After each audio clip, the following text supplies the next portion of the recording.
This is how to install the top basket on a Kitchenaid dishwasher.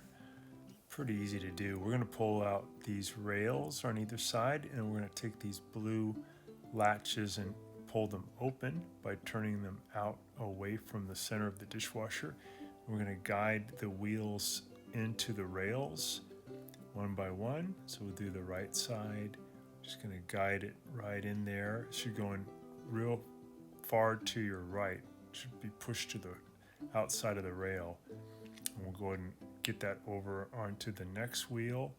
We're going to do the other side doing the same thing. So we just pull that rail right over on top and then flick that blue latch toward the inside of the dishwasher to hold it. And then just test it. You should be able to go back and forth really easily. And that's it. Pretty easy to do.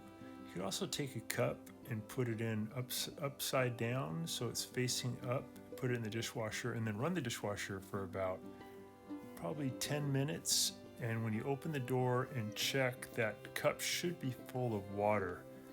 That means everything's working right. If it's not full of water, it's probably due to the filter being dirty, and it's really easy to clean. Watching our video, and please subscribe to our channel when you get a chance, and also click the little bell notification button so we can send you weekly videos on all the different ways of fixing appliances around your home and saving you lots of money. So thanks again for watching, and please also press the like button for our video if this was helpful to you. Feel free to contact me at the email listed below, which is scottthefixitguy@yahoo.com, with any of your questions.